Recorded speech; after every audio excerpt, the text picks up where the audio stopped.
नमस्कार, आप सभी का मैं एक बार फिर से स्वागत करती हूँ। आइए आज बात करते हैं देवी के दूसरे स्वरूप यानी माँ ब्रह्मचारिणी की। नवरात्रि के दूसरे दिन माता ब्रह्मचारिणी की आराधना की जाती है।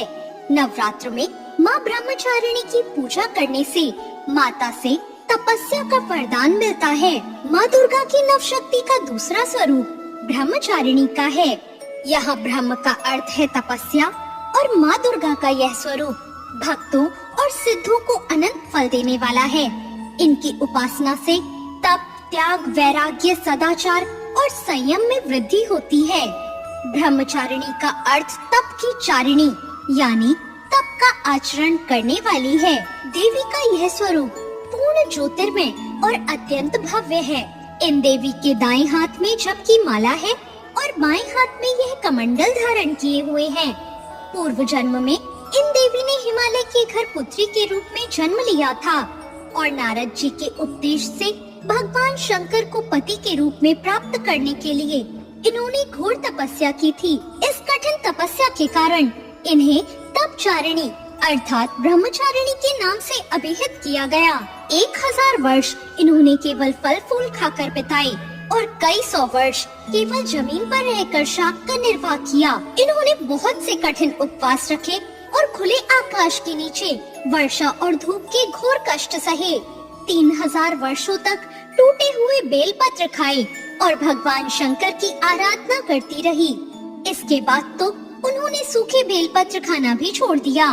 कई हजार वर्षों तक निर्जल और निराहार रहकर तपस्या करती रही। पत्तों को खाना छोड़ देने के कारण ही इनका नाम अर्पणा पड़ गया।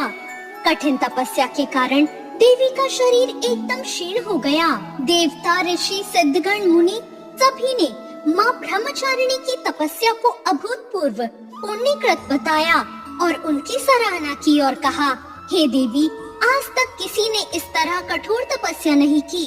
यह तुम्ही से संभव थी। तुम्हारी मनोकामना परिपूर्ण होगी और भगवान चंद्रमौली शिव जी तुम्हें पति के रूप में प्राप्त होंगे। अब तपस्या छोड़कर घर लौट जाओ और जल्द ही तुम्हारे पिता तुम्हें बुलाने आ रहे हैं। इसके बाद उनके पिता उन्हें लेने आए और माता घर लौट आई। इसके कुछ दिनों बाद ब्रह्मलेख के अनुसार उनका विवाह महादेव शिव के साथ हो गया। माँ ब्रह्मचारिणी की कथा का सार यह है कि जीवन के कठिन संघर्षों में भी मन विचलित नहीं होना चाहिए। माँ ब्रह्मचारिणी देवी की कृपा से सर्व सिद्धि प्राप्त होती है। आइए सुनते हैं ब्रह्मचारिणी माता की पूजा विधि।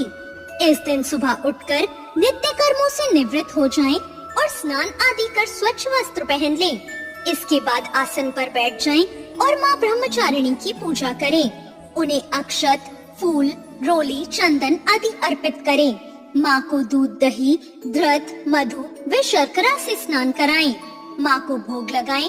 उन्हें पिस्ते की मिठाई का भोग लगाएं। फिर उन्हें पान, सुपारी, लौंग अर्पित करें। माँ के मंत्रों का जाप करें और उनकी आरती करें। सच्चे मन से माँ की पूजा करने पर वो व्यक्ति को संयम रखने की शक्ति प्रदान करती है। माँ ब्रह्मचारिणी का मंत्र, या देवी सर्वभूतेषु माँ ब्रह्मचारिणी रूपेण संस्थिता, नमस्तस्यै नमस्तस्यै नमस्तस्यै नमो नमः। दधाना कर महाभ्याम अक्षमाला कमुंडलु, देवी प्रसीदतु मयि ब्रह्मचारिण्यनुत्तमा। इस मंत्र का अर्थ है, जिनके एक हाथ में अक्षमाला है और दूसरे हाथ में कमंडल है, ऐसी उत्तम ब्रह्मचारिणी रूपा माँ दुर्गा मुझ पर कृपा करें। तो ये थी माँ ब्रह्मचारिणी की कथा। आपको ये कथा और जानकारी कैसी लगी कमेंट करके जरूर बताएं। साथ ही मेरे चैनल को सब्सक्राइब करना ना भूलें। धन्यवाद।